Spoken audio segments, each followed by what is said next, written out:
Shorts here, and today I'm going to talk about some ideas I've dropped. Keep in mind, these stories are the most basic of my writing abilities. It was in script form, character name, then line, and in parentheses I put actions, in between stars I put POV change, and in italics I put emotion. Very organized. In my script named My Road, which is basically my street but my version, my focus was on putting my friends in the roleplay more than it was the actual plot. The plot was just Wolfie, aka me, rooming with 3 other boys, and that itself was the plot. The rest was basically episode by episode plot. I remember one episode was supposed to be me and a character having a magical battle, because magic exists there, but something happens that causes both to lose our memory, and we have to figure out what happened. I didn't write out a script or anything, it was just an idea. Next up, Monster's Campsite, which was later renamed to Monster's Tale. The plot was me, my brother, my friend, and his brother going camping together, but the catch is there's a monster after me because I know how to do magic. The viewer finds out about this because one character, we'll call him Lee, tells a story which is basically the monster's backstory. After the story is told, Wolfie reveals that she can use magic.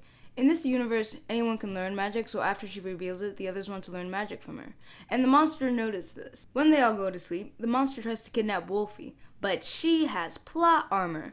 Just kidding. Well, kind of. She actually has a force field around her, but there's no reason as to why that is, so it could be considered plot armor.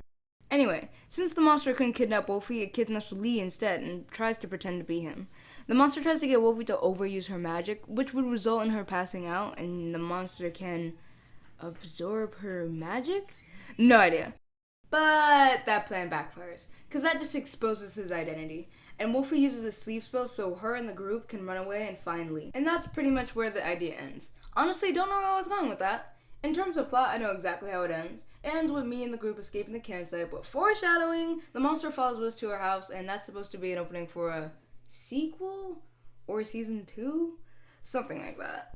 Then there's Ninja's Request, which is probably my most thought out script of the Minecraft roleplays. The main character is me, my brother, we'll name him D, and a young boy called Cal. It begins when the village that the main characters live in is under attack by the main antagonist, who has the magic to absorb all the knowledge of any person and in the process makes them a mindless servant. What I forgot to tell you was that this specific village was entirely composed of ninja. In fact, the only non-ninja was Cal. So Cal ran to get Wolfie and D to help fight against the attackers. But once they got close, Wolfie, being the calm and collected one she is quick to realize that they stand no chance and the only thing they can do is retreat.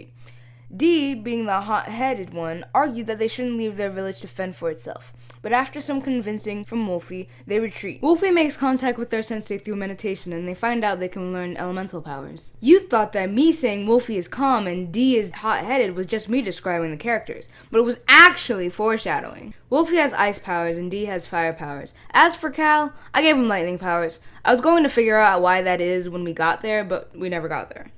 That's basically the end of my in-depth writing. The plot after that is the villain hunts them down while the trio unlock more of their elemental powers and their bond grows. It's just character development for a while until the villain hires a wizard to capture the trio. The villain ends up knocking out Wolfie, which is when Cal uses his lightning powers for the first time. They end up escaping this time, but a little later they end up capturing Wolfie. That is pretty much when I stopped writing. If we skip ahead, the plan was to use Wolfie getting kidnapped as a way of finding out where everyone in the village was, and then you have your happy ending. I don't know how exactly it was supposed to end. I just know it was supposed to be a happy ending. Obviously, the good guys win.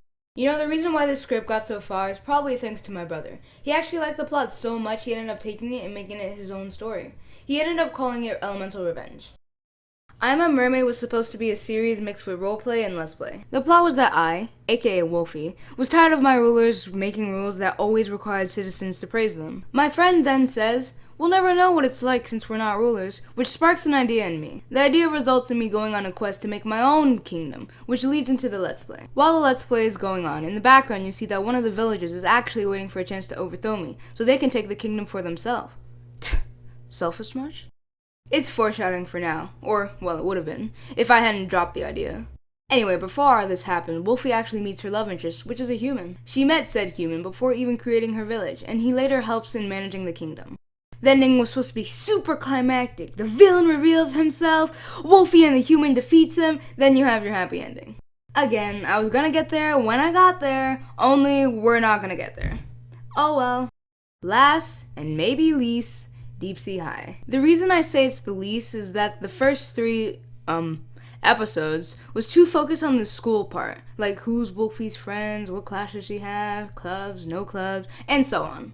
Which is fine if I didn't completely gloss over the fact that the whole school's underwater. Yeah, you thought Deep Sea High was just a name, but the whole school's actually underwater. And we don't even focus as to why that is. The plot could have happened on land, but I guess I just wanted an underwater school. Anyway, so aside from the school being completely underwater, the main plot, aside from the normal high school plot such as bullying, stress, dating, and fitting in, Wolfie and one of her friends is an emotion holder. What's an emotion holder, you ask? When a person gets too emotional, whether it's happy, sad, or mad, their eyes and a strip of their hair would change to a color depending on the emotion. Wolfie didn't know this until now, but the friend has years of experience and trains Wolfie to control her emotions. They find out that Wolfie is a very powerful emotion holder, with more power than anyone they know. In the process of training Wolfie, some bad guys who kidnap emotion holders notice Wolfie and her friend, and it's foreshadowing for later. Oh, hey! It's later! We find out that while Wolfie's in an emotional state, she's able to create weapons out of thin air. And that's as far as I got. For the other role plays, I can at least say there's somewhat of an ending. But for some reason, not this one. We can just assume I wanted a happy ending. Well, that's the end of this video. Hope you like my stories. Bye!